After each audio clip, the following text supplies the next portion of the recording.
हर्षित landmark, सपनों का घर जैसा आप चाहते हैं हम बनाते हैं। 1, 2 एवं 3 BHK ready position flats. Call 9827321321।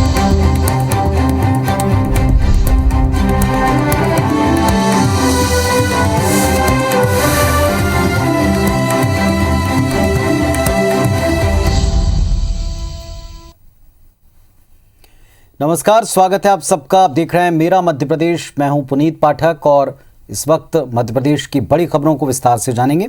CM Shivraj Singh ने वीडियो कॉन्फ्रेंस के जरिए जिलों के कलेक्टर्स के साथ एक मीटिंग की। इस दौरान उन्होंने 15 नवंबर को भोपाल के जम्बूरी मैदान पर होने वाले जनजातीय गौरव दिवस के कार्यक्रम और हबीबगंज रेलवे स्टेशन के लोकार्पण कार्यक्रम की तैयारियों की समीक्षा की है। प्रधानमंत्री मोदी महासम्मेलन को संबोधित करने वाले हैं। साथ ही हबीबगंज रेलवे स्टेशन का लोकार्पण होगा। मंत्रालय में आयोजित बैठक में मंत्री विश्वास सारंग, डॉक्टर प्रभुराम चौधरी, मीना सिंह, मुख्य सचिव इकबाल सिंह बैंस समेत कई बड़े अधिकारी मौजूद रहे, जबकि जिला कलेक्टर्स वर्चुअली जुड़े। महासम्मेलन में विभिन्न जनजातियों के करीब 2 लाख लोग इसमें शामिल होंगे। वेबकास्ट के माध्यम से तकरीबन 1 करोड़ जनजाति भाई बहनों को इस महासम्मेलन से जोड़ा जाएगा। महासम्मेलन में जनजातीय जननायकों को स्वतंत्रता संग्राम में दिए गए योगदान के लिए श्रद्धांजलि अर्पित की जाएगी। कार्यक्रम में आजीविका मिशन और वन धन योजना के तहत जनजातीय समुदाय के स्व सहायता समूह के उत्पादों की प्रदर्शनी लगेगी, जिसकी थीम वोकल फॉर लोकल होगी।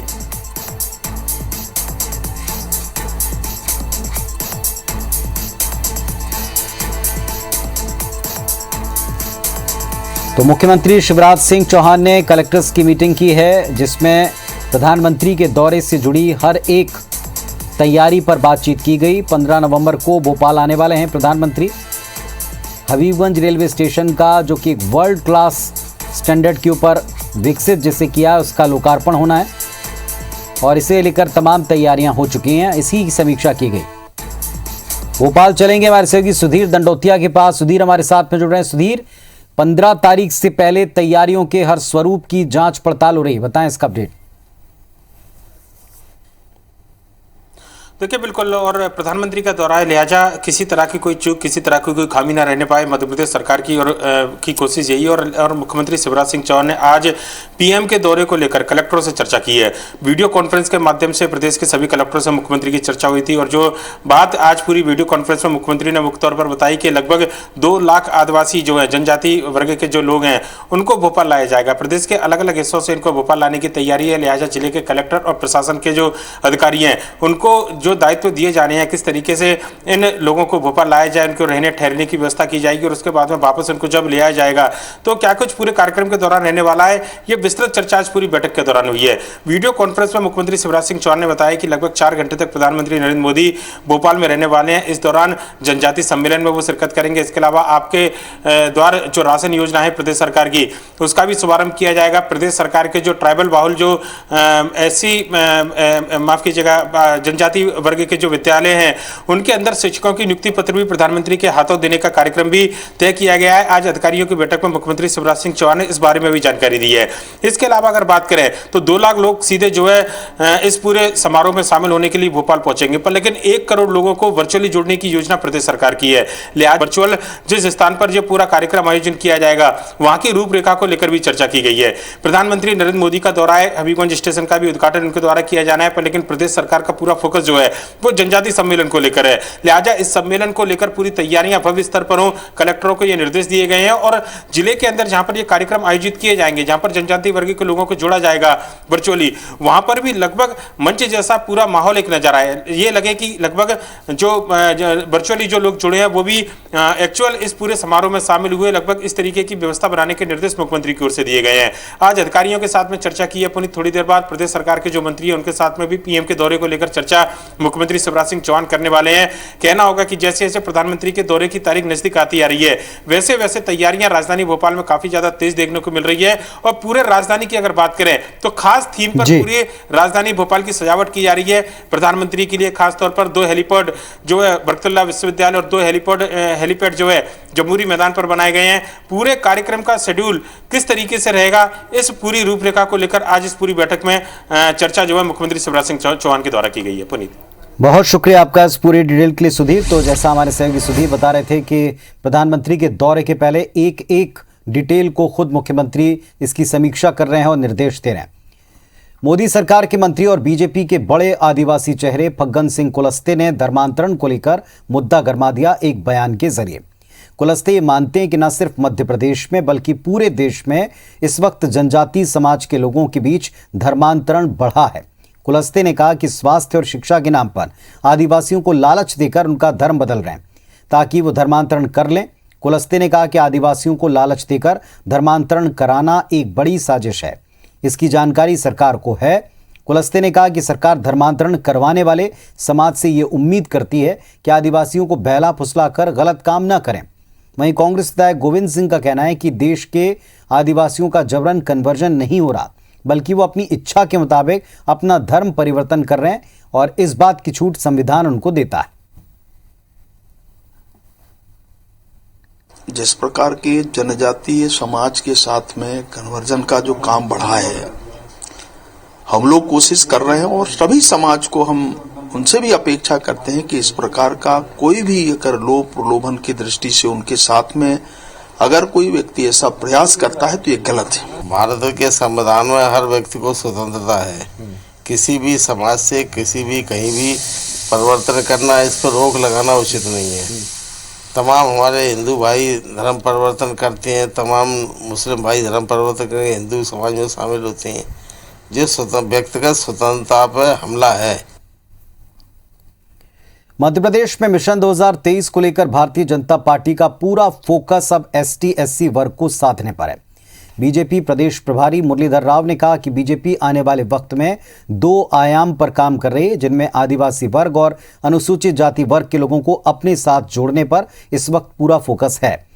प्रदेश में बीजेपी ने 11% वोट बढ़ाने का लक्ष्य तय किया।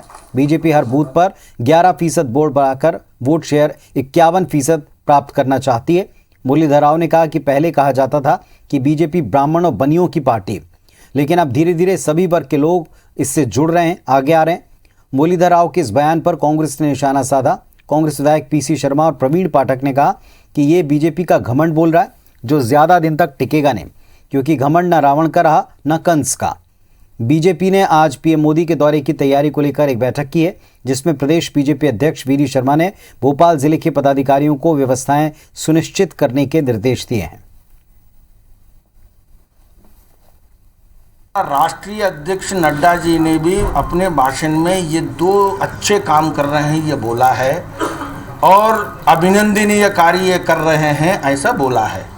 तो अब इससे ज़्यादा क्या बोलना है। अहंकार में 3 गए, धन वैभव और वंश, और ना मानो तो देख लो रावण कौरव कंस। अब ये दिन दूर नहीं है कि ये भारतीय जनता पार्टी के पतन के दिन शुरू हो गए हैं और आने वाले 2023 के चुनाव में और 2024 के चुनाव में आपको इसके परिणाम साक्षात तौर पर दिखेंगे। जो शब्द यूज कर रहे हैं कि जेब में है, मैं समझता हूँ ये निंदनीय है। इसकी जितनी निंदा की जाए वो कम है और ये सब समाज आने वाले हर चुनाव में इनको जवाब देंगे। मध्य प्रदेश में उपचुनाव में भारतीय जनता पार्टी ने कांग्रेस के कब्जे में रहे पृथ्वीपुर सीट पर अपना जीत का परचम लहराया। कांग्रेस का गढ़ मानी जाने वाली पृथ्वीपुर सीट पर बीजेपी की जीत में उमा भारती ने अहम भूमिका निभाई है, जिसे उनकी प्रदेश की सियासत में मजबूत वापसी के तौर पर भी देखा गया। ये कहा जा रहा है कि उमा भारती अब जल्दी प्रदेश की राजनीति में धमाकेदार वापसी कर सकती हैं। वैसे उमा भारती उपचुनाव वाले मंचों से सक्रिय राजनीति में आने की बात खुद कह चुकी हैं। पृथ्वीपुर उमा भारती का गृह क्षेत्र है, जहां वो न केवल सक्रिय हैं बल्कि उपचुनाव में 13 सभाएं की थी। साथ ही जनसंपर्क और सामाजिक संगठनों के वो संपर्क में रही हैं। उमा भारती ने पृथ्वीपुर में जातिगत समीकरणों को साधने में खासी भूमिका निभाई। हालांकि उमा भारती ने रैगांव में बीजेपी का प्रचार किया, लेकिन यहां बीजेपी की हार हुई, जिस पर कांग्रेस ने चुटकी ली है। इधर सियासी विश्लेषक उमा भारती को स्टार प्रचारक से आगे एक नए दौर की तैयारी करते हुए पाते हैं। माननीय उमा भारती जी, जो इस मध्य प्रदेश की पूर्व मुख्यमंत्री वरिष्ठ नेता है, उन्हें भी संगठन ने पृथ्वीपुर में जिम्मेदारी दी, जिसको उन्होंने बखूबी निभाया। आगे भी संगठन उनको जो जो जिम्मेदारी देगा वो उसका पूर्ण रूप से निर्वहन करेंगे। मुझे पूरा विश्वास है इस जीत के और इस जिम्मेदारी के इससे ज्यादा निहितार्थ निकालने की कोई आवश्यकता नहीं है। उमा जी की जहां तक वापसी का सवाल है चुनावी राजनीति में, तो मुझे लगता नहीं है कि नरेंद्र मोदी जी, अमित शाह जिस प्रकार से तानाशाही रवैये से पार्टी को चला रहे हैं, तो किसी भी अन्य नेता को किसी भी प्रकार का अवसर देंगे। तो मुझे लगता नहीं है कि उमा जी को आगे किसी भी चुनावी राजनीति में अवसर मिलेगा। उमा भारती लगातार इस प्रयास में है कि कहीं ना कहीं उनकी सक्रियता पुनः मध्य प्रदेश में हो, क्योंकि उमा भारती हार्डकोर हिंदुत्व लीडर हैं और ओबीसी वर्ग से आती हैं। वर्तमान समय में भाजपा का केंद्रीय नेतृत्व भी इन्हीं दोनों चीजों को अधिक फोकस कर रहा है। हो सकता है इसी के कारण उमा भारती ने अपनी सक्रियता को मध्य प्रदेश में बढ़ा दिया हो। मध्य प्रदेश में उपचुनाव में कांग्रेस को मिली हार पर अब मंथन हो रहा है। प्रदेश कांग्रेस प्रभारी सचिव संजय कपूर ने आज प्रत्याशियों और चुनाव प्रभारियों से 1-to-1 बातचीत की। खंडवा लोकसभा प्रभारी मुकेश नायक ने कहा कि खंडवा में भितरघात हुआ, जिन्होंने भी किया वो चिन्हित हैं, उनकी शिकायत संगठन को कर दी गई। मुकेश नायक ने यह भी माना कि बड़वा विधायक सचिन बिरला का बीजेपी में जाना हार की बड़ी वजह साबित हुआ। पृथ्वीपुर में कांग्रेस के प्रत्याशी नितिन सिंह राठौर ने कहा कि बीजेपी ने सत्ता बल, धन बल और बाहुबल के जरिए वोट्स को खरीदा। पृथ्वीपुर के चुनाव प्रभारी प्रवीण पाठक ने बताया कि बीजेपी नेताओं ने बूथ कैप्चरिंग की, फर्जी वोट डाले गए। इधर कांग्रेस विधायक सचिन बिरला के बीजेपी में शामिल होने के बाद अब तक विधानसभा से उनका इस्तीफा ना देने पर कमलनाथ ने कहा कि उनकी लीगल टीम इस बारे में वर्कआउट कर रही है और इसके बाद कोई ना कोई लीगल एक्शन लिया जाएगा।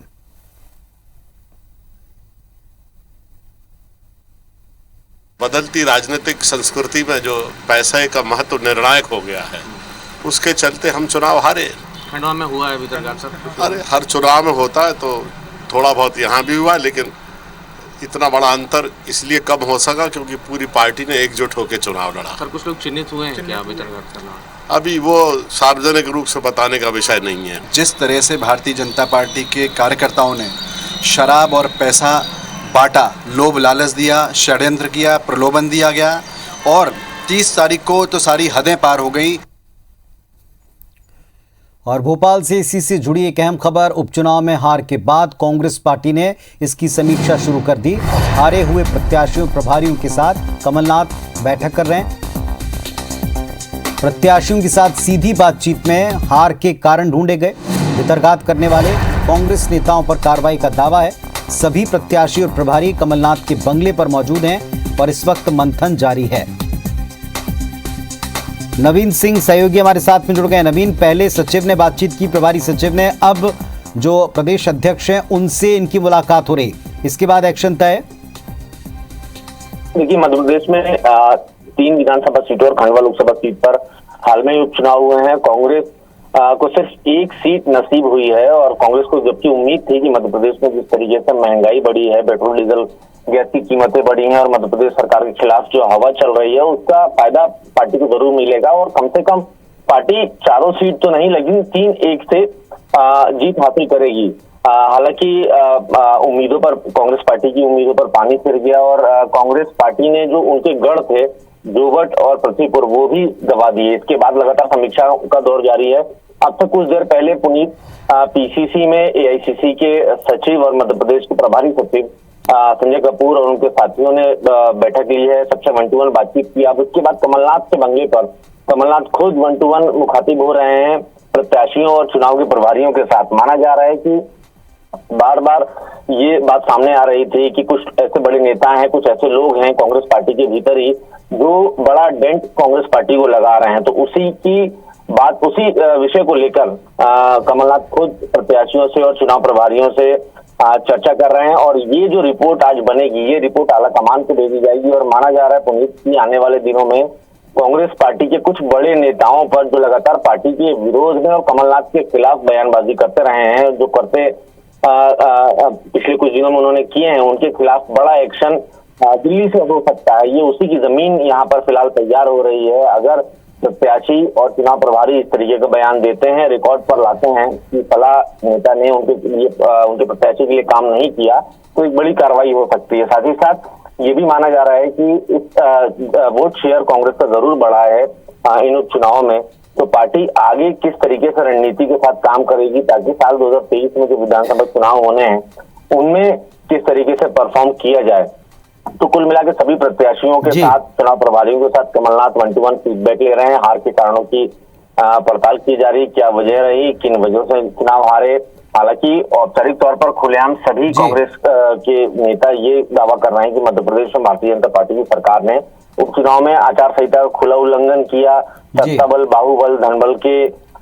चलिए, बड़ा सवाल ये है कि क्या इसके बाद वास्तव में ये एक्शन में भी नजर आएगा? समीक्षा के बाद क्या कांग्रेस पार्टी के भीतर कोई परिवर्तन भी देखने को मिलेंगे? शुक्रिया आपका नवीन, फिलहाल इस जानकारी के लिए। मध्य प्रदेश विधानसभा अध्यक्ष गिरीश गौतम ने आज गृह मंत्री नरोत्तम मिश्रा के बंगले पर पहुंचकर उनसे मुलाकात की।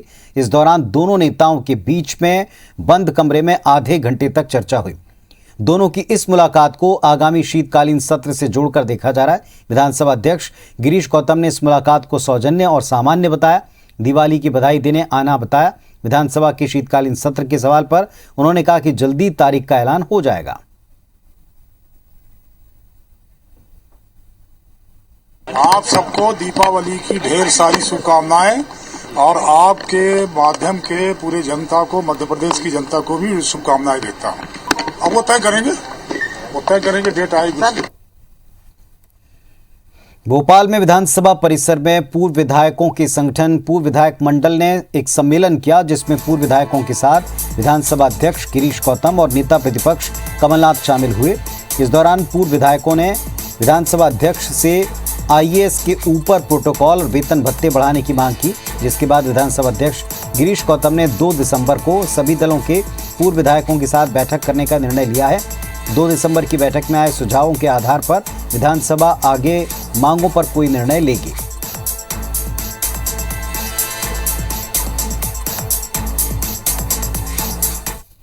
चलिए देखते हैं दिन की बिग न्यूज। महाराष्ट्र के पंढरपुर को प्रधानमंत्री मोदी ने आज बड़ी सौगात दी। प्रधानमंत्री मोदी ने 2 राजमार्गों श्री संत ज्ञानेश्वर महाराज पालकी मार्ग और संत तुकाराम महाराज पालकी मार्ग का शिलान्यास किया। इस दौरान पीएम ने कहा, पंढरपुर की सेवा मेरे लिए साक्षात श्री नारायण हरि की सेवा है।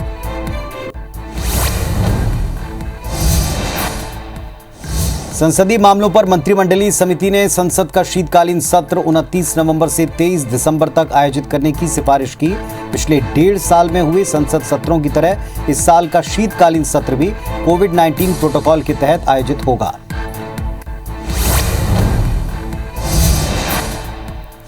लखीमपुर हिंसा के मामले में आज तीसरी बार सुप्रीम कोर्ट में सुनवाई हुई। यूपी सरकार ने सुप्रीम कोर्ट में नई स्टेटस रिपोर्ट दाखिल की।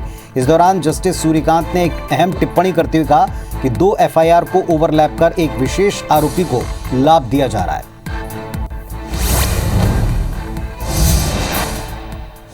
दिल्ली के उपहार सिनेमा अग्निकांड केस में पटियाला हाउस कोर्ट ने फैसला सुना दिया। कोर्ट ने सबूतों के छेड़छाड़ करने के मामले में 4 दोषियों को 7-7 साल की सजा सुनाई। कोर्ट ने दोषियों पर 2 करोड़ 25 लाख रुपए का जुर्माना किया। 13 जून 1997 को उपहार सिनेमा में आग लग गई थी। इस घटना में 59 लोगों की मौत हुई थी। टॉकीज में उस दिन बॉर्डर फिल्म लगी थी।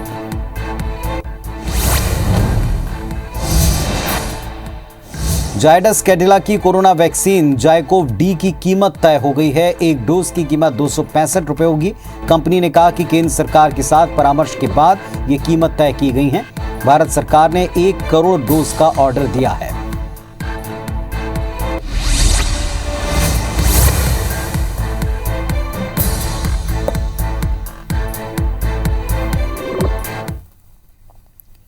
रतलाम से खबर है, जहां सैलाना में ट्रिपल मर्डर का एक सनसनीखेज मामला सामने आया। एक पिता और उसके 2 बच्चों की हत्या कर दी गई। सभी को पानी की मोटर से बांधकर कुएं में जिंदा फेंक दिया, जिसमें उनकी मौत हो गई। वहीं पुलिस पर सवाल उठ रहे हैं। पीड़ित परिवार ने पुलिस को कई बार आवेदन दिया, लेकिन कोई सुनवाई नहीं हुई। पुलिस कहती रही कि जब मामला बड़ा होगा तब थाने आना। दरअसल जमीन के एक मामले में 2 पक्ष सालों से झगड़े एक दूसरे से करते आए, जिसको लेकर परिवार बार बार पुलिस के पास गुहार लगाता रहा। पुलिस ने इसे गंभीरता से नहीं लिया और इसका परिणाम 3 लोगों की हत्या के तौर पर सामने आया। मृतक का नाम लक्ष्मण भांबर था। वहीं उसके 13 और 8 साल के 2 बेटों की जान चली गई। सभी के शव कुएं से बाहर निकाले गए। पुलिस जांच की बात कह रही है। रिपोर्ट दर्ज करवाई, पुलिस द्वारा लाश निकलवाई तो रस्सी से दोनों हाथ बड़े भाई के बंधे हुए थे, कमर में भतीजा बंधा हुआ था और पैर बंधे हुए थे।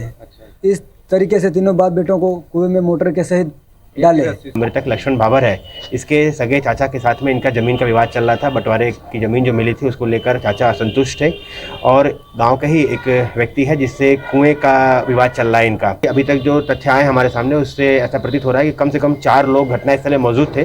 बाकी सबके रोल के संबंध में विवेचना के दौरान पता चल पाएगा। टीकमगढ़ के मोहनगढ़ थाना क्षेत्र के बरेठी गांव में बीते दिनों एक किसान की गोली मारकर हत्या कर दी गई। किसान दशरथ केवट अपने खेत की सिंचाई करने गया था और इसी दौरान घात लगाए बैठे अज्ञात आरोपी ने गोली मारकर हत्या कर दी। घटना से दहशत है गांव में। सोमवार की सुबह शव को पीएम के लिए जिला अस्पताल लाया गया। इस दौरान पृथ्वीपुर विधायक डॉक्टर शिशुपाल यादव पहुंचे। उन्होंने किसान की हत्या की निष्पक्ष जांच कराने इसकी मांग रखी। उन्होंने कहा कि मृतक जस्सू उर्फ दशरथ कुशवाहा उनकी पार्टी का कार्यकर्ता था। विधायक ने मामले को लेकर टीकमगढ़ एसपी से मुलाकात की और हत्यारे को गिरफ्तार करने की मांग की। चर्चा है कि बरेठी गांव के लोग इस हत्या को पृथ्वीपुर उपचुनाव की रंजिश से जोड़कर देख रहे हैं।